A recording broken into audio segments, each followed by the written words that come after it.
এ ধরনের জিনিস না হয় ভালো। বর্তমান সময়ে আবাহনী মোহামেডান ম্যাচের উত্তাপের স্মৃতি মানেই যেন সাকিবের সেই লাথিকাণ্ড।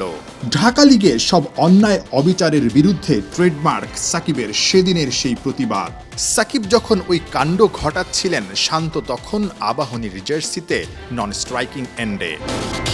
আবারও সেই আবাহনী মোহামেডান ম্যাচ, ঘুরে ফিরে সেই স্মৃতিটাই কি বারবার সামনে আসছে আবাহনী ক্যাপ্টেনের? এটা তো আসলে সেরা ঘটনা না, এটা একটা এ ধরনের জিনিস না হয় ভালো, বাট আসলে এটা সেরা ঘটনা বলবো না। আমার মনে হয় যে ম্যাচটা ভালোভাবে হয়, প্রতি বছরই কম্পিটিটিভ খেলা হয় আমার যতটুকু মনে পড়ে। সো কালকেও আশা করবো যে এরকম একটা কম্পিটিটিভ গেম হোক। নামেই শুধু বিগ ম্যাচ, ফুরিয়ে গেছে হাই ভোল্টেজ ম্যাচের ভোল্টেজ।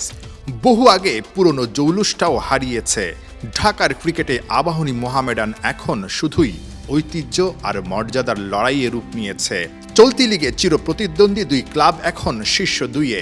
আবাহনী টপে, মোহামেডানকে হারালেই তাই শিরোপার সমীকরণ একদম সহজ হয়ে যাবে আকাশী নীলদের জন্যে। আর আবাহনীকে হারালে মোহামেডান শিরোপা রেসে টিকে থাকবে। আশা তো থাকে যে উত্তেজনাটা থাকুক, বাট হ্যাঁ সত্য, আগের মতো ওইরকম উত্তেজনা নাই। আগের মতো মাঠে হয়তো আবাহনী মোহামেডানের খেলা দর্শক দেখতেও আসে না। বাট আমি যখন শুরু করেছিলাম 2015-16 দিকে, তখনও দেখতাম যে গ্যালারিতে কিছু মানুষ আসতেন। সো ওই জিনিসটা কমার কারণ আমার কাছে আসলে এই উত্তরটা নাই। বাট আমার মনে হয় যে স্টিল আবাহনী মোহামেডান যখন খেলা হয় ওরকম এক্সাইটমেন্ট তো থাকে প্লেয়ারদের মধ্যে। প্লেয়াররা এক্সাইটেড যেমন থাকে, আমার মনে হয় দর্শকরাও থাকে।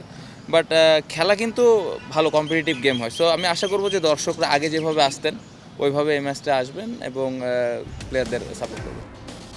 বিগ ম্যাচের আগে দুই দলের দুই টেস্ট ক্রিকেটার মুমিনুল হক আর মাহিদুল অঙ্কনের আড্ডা।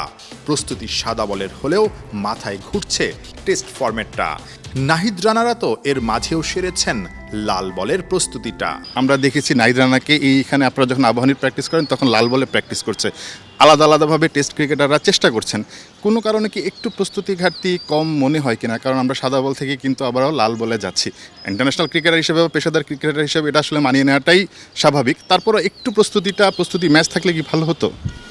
প্রস্তুতি ম্যাচ আমি বলবো না, আমার মনে হয় যে প্লেয়াররা অনেক দিন পরে টেস্ট ক্রিকেট খেলবে, অবশ্যই প্র্যাকটিসটা হয়তো আমার কাছে সামটাইমস মনে হয় আরও 2-1 দিন যদি আমরা বেশি পেতাম অবশ্যই ভালো হতো। বাট পাশাপাশি আমি এটাও বলবো যে আবাহনী মোহামেডান অনেক দর্শকদের অনেক চাওয়া পাওয়া থাকে, এই ম্যাচটা অনেক গুরুত্বপূর্ণ। সো পাশাপাশি আমি যেটা বলবো যে প্লেয়াররা যারা চান্স পেয়েছে, যারা দলে আছে, তারা মেন্টালি কিন্তু অলরেডি প্রিপারেশন নিচ্ছে যে কীভাবে আমি খেলাটা খেলতে চাই। সো দুই দিক দিয়ে যদি চিন্তা করেন, অবশ্যই মোহামেডান আবাহনী যেরকম ইম্পর্টেন্ট, পাশাপাশি টেস্ট ক্রিকেটটাও ইম্পর্টেন্ট, এবং প্লেয়াররা ওই দুইটা জিনিসই সুন্দরভাবে ব্যালেন্স করে আমার মনে হয় প্রিপারেশন নিচ্ছে। এবং আমি আশা করবো যে যখন আমরা সিলেটে পৌঁছাবো তারপরে প্রিপারেশনের যতটুকু সময় আছে, আই থিঙ্ক এনাফ হবে প্লেয়ারদের জন্য। বাংলাদেশের জন্য আসলে চ্যালেঞ্জেসগুলো কোন জায়গায় থাকতে পারে? যদিও জিম্বাবুয়ে আসলে সেভাবে আমরা হয়তো বা আমাদের থেকে একটু পিছিয়ে পড়াও দলই ভাবি, চ্যালেঞ্জেসগুলো কোন জায়গায় তারপরও আপনার কাছে মনে হয়? কোনো দলই ছোটো না, আমি বারবারই বলতেছি, এবং প্লেয়াররা এই জিনিসটা চিন্তাও করছে না। আমি আশা করব যে সাধারণ মানুষ বা মিডিয়ার যারা আছে তারা ওইভাবে দেখছে না যে ছোট দল বা বড় দল।